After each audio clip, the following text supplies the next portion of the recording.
Dan Bongino has some questions about some surveillance tape.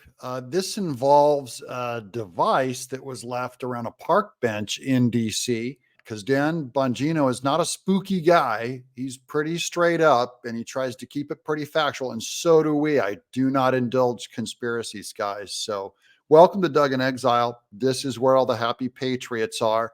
Let's open up this can of worms because I just want to know, and so does Dan, where's the tapes? There is something not right here. I want to just go back to this one VO from the video and a little bit of a backstory. This is right around 1 o'clock when they're about to start certifying the election. You will notice that someone calls the Secret Service or DC Metro, calls the jock, the Secret Service jock in some communications center. Dan used to work, he was a spook, so he used to work in this field, so he knows who's doing what, whatever. You'll see in this video that the camera, it's going to zoom in on the park bench because someone is controlling it. And he's just saying who controlled it. And Kamala Harris is inside. Now watch this video.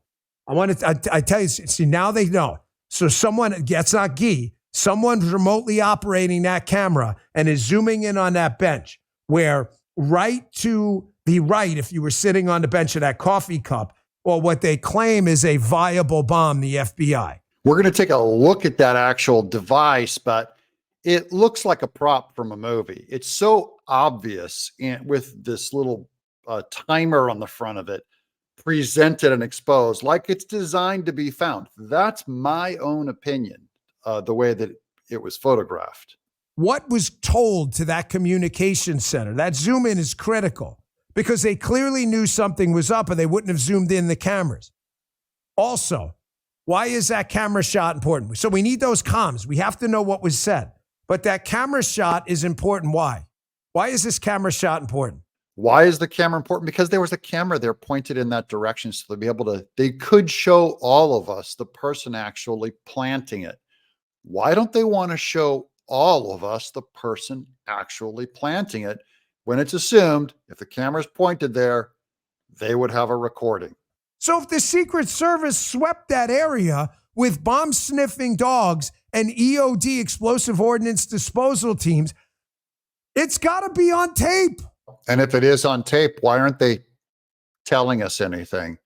This FBI and this Department of Justice, I don't trust them. I don't have to trust them, okay? It's not some American constitutional thing that I am obliged to trust them. These are unelected people. These are appointments where we have no say. So I'm not outside of my realm. It's one thing if I say I don't trust the president or whatever. That's not what I'm saying here. These people are, I'm allowed to think of them as part of a scam. How did a Secret Service team with a dog trained to sniff explosives, not just under his nose, but in a decent perimeter, how the hell did the dog miss that? These are the best dogs that America would have available to them. That is the most sensitized. So somehow maybe they were walked past it or they never found it in the first place. We don't know what was actually inside of this pipe. Two questions. Where's the tape of the sweep and where are the communications as to what they said? We got to get those right away. Someone's going to make a Freedom of Information Act or something, but it's probably going to come down through Speaker Mike Johnson to demand they get released in Congress, the same way that they did the original tapes. But this is another tape that we don't have access to, and so we just have to believe their story. We're not going to show you any of the footage. Just believe us when we say this happened.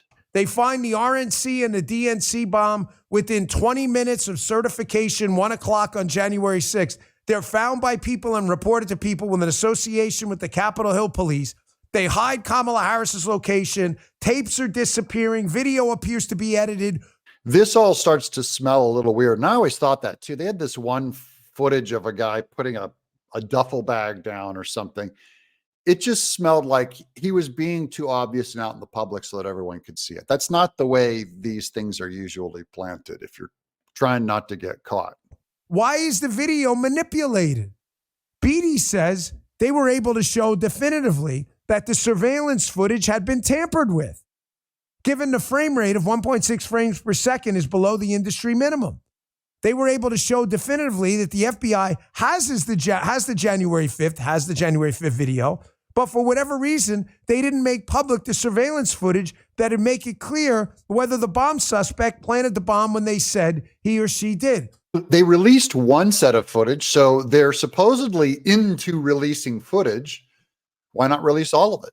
Why only release some of it? Why would it have a 1.6 per second frame rate, which is so far below the industry standard? I mean, you can't, it would just click through. So it would chug so primitively. It'd be ridiculous. So that's when I start saying, when people only show me a tiny piece of evidence and they won't show me the rest, I smell a rat. Planted it. Why don't we see him actually planting it? And why does the video appear manipulated? Guy's got a picture of the bomb on the scene now. How the do you miss that? The placement of that thing, that looks like a movie set prop. I mean, it is designed to convince you. And this is all just, it's convenient. I'm not saying that I know what happened, because information could always come out. If they release the tapes, it might actually expose the person doing it or whatever, or we might interview the guy, or the comms, which I don't think you're going to ever get the comms, but that's the person that's actually working the camera. He's an agent, and they will keep him secret. Supposedly the video shows him on the phone texting. So folks, if the FBI was using geofence warrants, where are you getting that, Dan, from? From reporting, epic.org, report. FBI relied heavily on Google geofence warrants in January 6 investigations. And this I already knew about, because they already released this publicly, that they were doing a wider and wider sweep of all the phones around the Capitol building to interview and really capture more people. That means if they could ping your phone, and if the guy is texting allegedly in front of this park bench, then they could ping his phone. They know where he is. They know who he is. How did this guy just all of a sudden? He was asked, we know you people in the FBI have been using geofencing technology to identify some of the January 6th participants and arrest them. And he starts to answer questions, say, yeah, we did attempt to identify this person using geofencing. And, well, the telecom company came back to us and said, for this specific place and specific time, for your request for this, the data is corrupted, and we can't tell you. They have this guy. They know who this guy is. That's my opinion on the matter. You know what a geofence is? Here, from this clip. Geofence search warrants are meant to locate devices within a given area based on digital services like GPS, Bluetooth, or Wi-Fi. Oh, okay. Why we don't know, that's troubling. Our government's supposed to be transparent about these things so that we don't suspect them. And when they're not, you know, they always say democracy dies in darkness. Well, this is has a shadow of darkness put on it. So this is Biden's Department of Justice and FBI, where democracy dies in darkness.